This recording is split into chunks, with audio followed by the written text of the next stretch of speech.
Tihar jail से एक बार फिर मौत का फरमान जारी हुआ और नोएडा में एयर इंडिया के एक क्रू मेंबर की दिन दहाड़े गोलियों से भूनकर हत्या कर दी गई।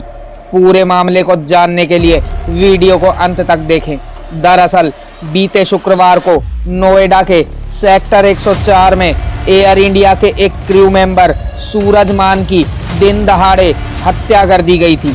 हत्याकांड के 2 आरोपियों को नोएडा पुलिस ने दिल्ली के सराय काले खां बस स्टैंड से मुठभेड़ के बाद गिरफ्तार कर लिया है।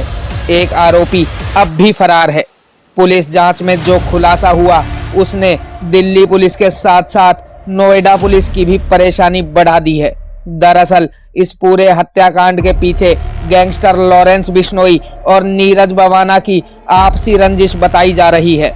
बता दें कि लॉरेंस बिश्नोई और नीरज बवाना एक दूसरे के जानी दुश्मन हैं और दोनों ही तिहाड़ जेल में बंद हैं।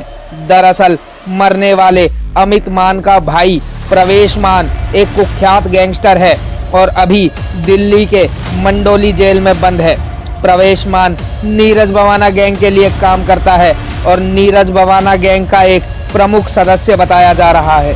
प्रवेश मान और उसके ही गांव खेड़ी खुर्द के कपिल मान उर्फ कल्लू खेड़ी की दुश्मनी 2018 से चली आ रही है।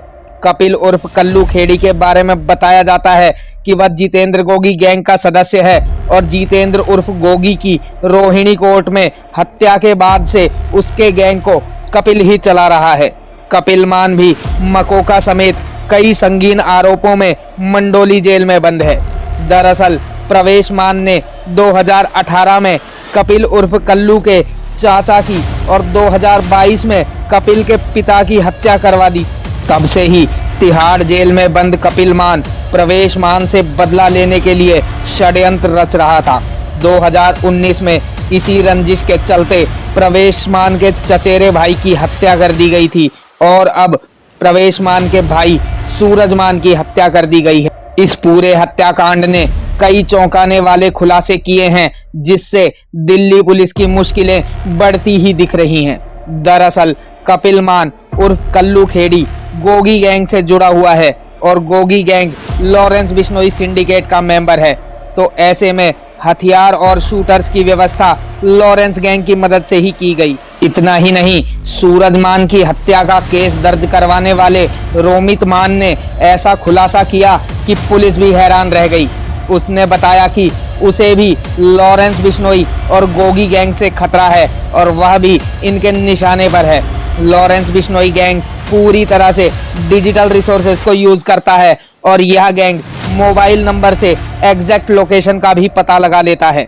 सूरजमान की लोकेशन भी मोबाइल नंबर से ही ट्रैक की गई थी। दरअसल लॉरेंस बिश्नोई गैंग धमकी देने और फिरौती के लिए तो वर्चुअल नंबर का उपयोग करता ही है, पर अब यह मोबाइल नंबर से लोकेशन कैसे ट्रैक कर रहा है, यह पुलिस के लिए एक बड़ा सवाल है। डीसीपी नोएडा हरीश चंद्र ने बताया कि इसकी जांच करने के लिए साइबर विंग की सहायता ली जाएगी। दरअसल प्रवेश मान और कपिल मान की इस खूनी रंजिश में 5 सालों में 5 हत्याएं हो चुकी हैं। पकड़े गए आरोपियों की पहचान दिल्ली के भजनपुरा के कुलदीप और उत्तर प्रदेश के बिजनौर के अब्दुल कादिर के रूप में हुई है। मुठभेड़ में दोनों आरोपियों के पैर में गोली लगी है। पुलिस के मुताबिक सूरजमान सेक्टर 104 में एक जिम के बाहर अपनी कार में बैठा था, तभी बाइक सवार 3 बदमाशों ने उस पर अंधाधुंध फायरिंग कर दी, जिससे सूरज की मौके पर ही मौत हो गई। हत्याकांड में आरोपियों ने फुली ऑटोमेटिक जिगाना पिस्टल और Beretta 9mm semi automatic pistol उपयोग में ली थी, जो कि इन्हें साजिशकर्ताओं ने ही उपलब्ध करवाई थी। बता दें कि लॉरेंस बिश्नोई गैंग के पास अत्याधुनिक हथियारों का एक बड़ा जखीरा है, जिसे वह अपने सहयोगियों को भी वारदातों को अंजाम देने के लिए मुहैया करवाता है। दिल्ली से शुरू हुए इस गैंग वॉर की लपटें अब नोएडा समेत आसपास के क्षेत्रों में भी तेजी से फैलती जा रही हैं। मृतक सूरजमान के बारे में बताया जाता है कि भले ही उसका भाई प्रवेश मान एक कुख्यात गैंगस्टर है, पर उसका अपराध जगत से दूर दूर तक कोई रिश्ता नहीं था। अपराध के साए से दूर रहने के लिए ही वह अपने गांव को छोड़कर नोएडा शिफ्ट हो गया था और एयर इंडिया में एक अच्छी और सम्मानजनक नौकरी कर रहा था। लेकिन दो अपराधियों की खूनी रंजिश में एक बेकसूर नौजवान की जिंदगी बर्बाद हो गई। मृतक सूरजमान शादीशुदा था और उसकी एक बेटी भी है। पुलिस और सरकार को यह सुनिश्चित करना चाहिए कि इन बदमाशों की आपसी गैंग वॉर आम जनता के लिए मुसीबत का सबब ना बने और इन अपराधियों के आतंक का खात्मा जल्द से जल्द किया जाए। आज के एपिसोड में बस इतना ही। हमारे चैनल का उद्देश्य सिर्फ आपको जागरूक एवं सतर्क करना है। हम किसी भी अपराधी या आपराधिक संगठन का समर्थन नहीं करते हैं और ना ही आम जनता को इनका समर्थन करना चाहिए। आपको यह जानकारी पसंद आई हो तो वीडियो को लाइक और चैनल को सब्सक्राइब करें। धन्यवाद। जय हिंद, जय भारत।